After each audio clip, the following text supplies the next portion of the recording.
Hey guys, welcome back to a new vlog. तो दोस्तों, हमने सोचा कि समय निकालकर आज तारामंडल देखा जाए कैसा है दिल्ली का, और इसके साथ साथ हम आपको दिखाएंगे यहाँ पर प्रधानमंत्री संग्रहालय में कुछ विशेष चीज़ें जो अलग अलग समय में देश के प्रधानमंत्री रहे हैं उनसे संबंधित विशेष जानकारियाँ, उनके पुरस्कार या जो भी उनके चीजें थी, जीवन गाथा में यहाँ पे सब कुछ दिखाया जाता है दोस्तों। तो चलिए चलते हैं अंदर।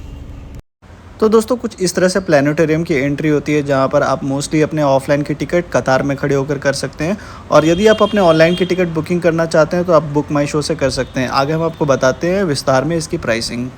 तो दोस्तों सबसे पहले आपको टाइमिंग्स के बारे में बता देता हूँ। यहाँ पर वीकली ट्यूसडे से लेकर संडे तक यहाँ पर शोज़ चलता है। मंडे यहाँ पर ऑफ होता है, और अगर डेली बात की जाए तो यहाँ पे 2 शोज़ चलते हैं, एक 2D और 3D के। आप देख सकते हैं प्राइसिंग अलग अलग टाइमिंग पे। तो अगर आप एडल्ट हैं और आप 2D शोज़ देखना चाहते हैं तो इसके लिए आपको 100 रुपये खर्च करने पड़ेंगे। अगर आप 3D प्रेफर करते हैं तो इर्रेस्पेक्टिव ऑफ हिंदी और इंग्लिश आपको 200 रुपये खर्च करने पड़ेंगे। तो जैसे ही आप थिएटर के अंदर एंटर करते हैं दोस्तों, वहाँ का सेटअप बहुत ही ज़बरदस्त है। दोनों साइड 50 सेट्स ऑफ चेयर्स हैं जहाँ पे आप कहीं भी बैठ सकते हैं, और इसके साथ साथ आपको फ्रंट में और आपके टॉप पर वाइट कलर का पर्दा लगा हुआ होगा जहाँ पर स्क्रीन प्रोजेक्ट किया जाएगा, और ठीक उसके सामने एक प्रोजेक्टर होगा जिससे शोज़ चलेगा। तो आप दोस्तों देख सकते हैं, बहुत ही खूबसूरत व्यू लगेगा, आपको एक एक चीज़ बारीकी से बताई जाएगी। और मैं आपको ख़ास तौर से सजेस्ट करूंगा कि आप 3D वाले शोज़ को बुक करना, क्योंकि 3D वाले शोज़ काफ़ी ज़्यादा रियल होते हैं। यहाँ पर दिखाए जाने वाले प्लैनेट्स, सैटेलाइट्स और मेटियोर को देखकर ऐसा लगेगा दोस्तों जैसे कि आप उन्हें अपने हाथों से छू लेंगे और किसी रॉकेट पर सवार हैं। आपको ऐसा लगेगा कि आप बिल्कुल वहाँ पर बैठ के देख रहे हैं। हमने ख़ास तौर से बच्चों में काफ़ी ज़्यादा उत्साह देखा, और ऐसा लगा कि बच्चे हाथ से उन चीज़ों को पकड़ने की कोशिश कर रहे हैं दोस्तों। और आप खुद ही एक बहुत ज़्यादा सररियल एक्सपीरियंस आप करेंगे दोस्तों। बहुत ज़्यादा एडवेंचरस होगा आपके लिए, और काफ़ी ज़्यादा इन्फॉर्मेटिव होगा दोस्तों। ख़ास तौर से इस तरह के शोज़ हम सजेस्ट करेंगे कि आप अपने बच्चों को लेकर के जाएं, क्योंकि ये बहुत ही ज़्यादा क्यूरियोसिटी उनमें डेवलप करता है।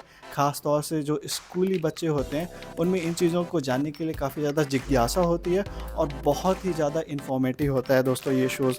आप देख सकते हैं कितना ही ज़्यादा सररियल एक्सपीरियंस है। यहाँ पर अलग अलग चीज़ें दिखाई जा रही है, व्यूज़, एनिमेशंस बहुत ही ज़्यादा रियल है दोस्त। तो शो की शुरुआत में आपको सोलर सिस्टम के प्लैनेट्स और सैटेलाइट से जुड़ी इन्फॉर्मेशन के बारे में बताया जाएगा, और एंड में आपको दिखाया जाएगा अर्थ से जुड़ी काफ़ी ज़्यादा 3D एनिमेशंस वाली चीज़ें जो आपको मंत्रमुग्ध कर देगी दोस्तों। आपको बिल्कुल ही लगेगा कि आप ठीक उसी स्थान पे खड़े हैं और इन चीज़ों को बिल्कुल पास से एक्सपीरियंस कर रहे हैं। अगर आप भी सोलर सिस्टम, प्लैनेट्स और सौरमंडल से जुड़ी चीज़ों में रुचि रखते हैं और साथ ही थिएट्रिकल 3D एक्सपीरियंस लेना चाहते हैं तो मैं सजेस्ट करूंगा आपका एक बार तो यहाँ इस प्लानिटोरियम में विजिट बनता है। तो शो खत्म होने के बाद दोस्तों प्लानिटोरियम के अंदर ही स्थित म्यूजियम का हमने लिया मुआयना। यहाँ पे काफ़ी ज़्यादा इंफॉर्मेटिव चीज़ें हैं दोस्तों, जैसे जवाहरलाल नेहरू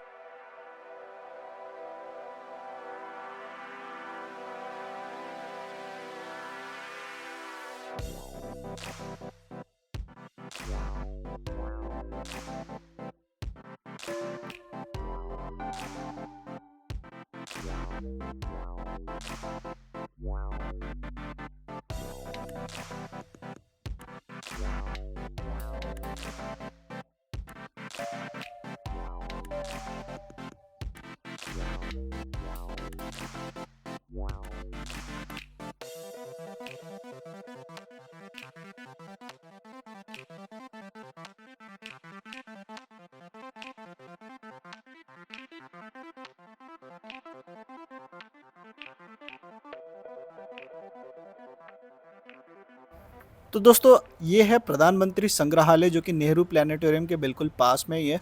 तो जैसे ही हमारा थिएट्रिकल शो ओवर हुआ, हमने डिसाइड किया कि हम प्रधानमंत्री संग्रहालय में जाते हैं और चीज़ों को देखते हैं। दोस्तों इस संग्रहालय में आपको देश के अभी तक के जितने भी प्रधानमंत्री रहे हैं उनसे जुड़ी इतिहास की सारी चीज़ें मिल जाएंगी दोस्तों।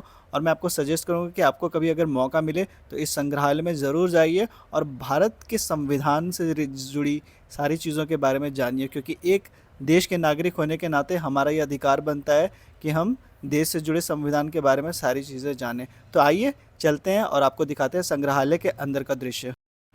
तो दोस्तों जैसे ही आप म्यूज़ियम में एंटर करते हो, यहाँ पे आपको दिखता है छोटा सा म्यूज़ियम का प्रोटोटाइप, जो कि आपको पूरा नक्शा दिखाता है म्यूज़ियम का कि कहाँ कौन सी चीज़ें हैं, और यहाँ से आपकी होती है जर्नी की शुरुआत। तो सबसे पहले दोस्तों आती है एंट्री फ़ीस की बात। तो आपको बता दूं कि यहाँ की एंट्री फ़ीस 100 रुपये की है, और उसके साथ आपको लेना पड़ता है 100 रुपये का एडॉन्स। तो एडॉन्स में दोस्तों कई सारी चीज़ें होती है, जैसे कि उसमें एक चीज़ तो ये होती है कि आप अपने पसंदीदा प्राइम मिनिस्टर के साथ फ़ोटो खिंचा सकते हो। हमने अपना एडॉन सेलेक्ट किया था वीआर विथ हेलीकॉप्टर, जिसमें आपको कई सारी चीज़ें, फ्यूचरिस्टिक चीज़ें आपको दिखाई जाएगी वीआर हेलीकॉप्टर में। तीसरी चीज़ दोस्तों, आप अपनी टिकट की बुकिंग कहाँ से कर सकते हो? तो एक ऑफिशियल वेबसाइट होता है प्राइम मिनिस्टर संग्रहालय का, जहाँ से आप जा कर के अपनी टिकट ऑनलाइन बुक कर सकते हैं, जिसका स्कैन कोड आपको एंट्री करते टाइम गार्ड को दिखाना होता है। अब आते हैं, आपको बताते हैं कि म्यूज़ियम में आप क्या क्या देख सकते हो। तो दोस्तों यहाँ पर टाइम मशीन में कई सारी चीज़ें आप देख सकते हैं। जब भारत का संविधान बना था, तब महात्मा गांधी और नेताजी सुभाष चंद्र बोस ने किस तरह से अपना रोल अदा किया था। उसके बाद यहाँ पर डॉक्टर राजेंद्र प्रसाद के बारे में चीज़ें बताई गई है, संविधान के बारे में चीज़ें बताई गई है, अपने प्राइम मिनिस्टर को आप कैसे इलेक्ट कर सकते हो, प्राइम मिनिस्टर की क्या रोल एंड रिस्पॉन्सिबिलिटी है। ऐसे कई सारे इन्फॉर्मेशन है दोस्तों जो आपको देश के संविधान के बारे में बताता है। और अब आपको ले चलते हैं दोस्तों एडॉन्स, जो कि हमने स्पेशल यहाँ पे बुकिंग की थी। इससे पहले आप देख सकते हैं यहाँ का दृश्य, जो कि संग्रहालय के बाहर का दृश्य है। यहाँ पर आप थोड़ी बहुत फ़ोटोग्राफी कर सकते हैं, वीडियो रिकॉर्डिंग कर सकते हैं, जिसकी कोई पाबंदी नहीं है। आप यहाँ पर अपने मोबाइल फ़ोन्स को भी लेके आ सकते हैं, इस पर कोई रोक रुकावट नहीं है। तो दोस्तों ये म्यूज़ियम 2 बिल्डिंग्स में डिवाइडेड है। सबसे पहले हमने आपको दिखाया कि अलग अलग एरा के प्राइम मिनिस्टर और कॉन्स्टिट्यूशन के बारे में। अब आप यहाँ पे देख सकते हैं अलग अलग जानकारियाँ, नेताजी सुभाष चंद्र बोस और महात्मा गांधी से जुड़ी जानकारियाँ। और जैसा कि हम आपको पहले बताया था टाइम मशीन से जुड़ी इन्फॉर्मेशन, तो यहाँ पर आप जो भाभा एटॉमिक रिसर्च सेंटर है उसका गठन कैसे हुआ था, वो आप यहाँ पर जानकारी एकत्रित कर सकते हैं। और सबसे आखिर में दोस्तों जब आप पूरे म्यूज़ियम का मुआयना कर लेंगे, तो यहाँ पर फीडबैक वॉल में आप अपना फीडबैक यहाँ पर रख सकते हैं।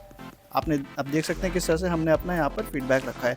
और सबसे आखिर में दोस्तों एडॉन्स में यहाँ पर वीआर विथ हेलीकॉप्टर में कई सारी चीज़ें आपको दिखाई जाएगी, जैसा कि हमने देखा मुपंडल विंड फार्म जो कि तमिलनाडु में था, हाईएस्ट रेलवे ब्रिज दिखाया गया जो कि चेनाब ब्रिज है, और ऐसे कई सारे जगहों के बारे में आपको जानकारी दी जाएगी दोस्तों। तो आशा करता हूँ दोस्तों आपको हमारा ये व्लॉग इन्फॉर्मेटिव लगा होगा। तो वीडियो को आप लाइक कीजिए, चैनल को सब्सक्राइब कीजिए, और कमेंट में ज़रूर बताइए कि आपको हमारे व्लॉग कैसा लगा, और ये भी बताइए कि आप अगला किस तरह का व्लॉग देखना चाहेंगे। तो दोस्तों लेते हैं आपसे अलविदा इस व्लॉग के लिए, मिलते हैं आपके साथ नए व्लॉग में। तब तक के लिए अपना ख्याल रखें।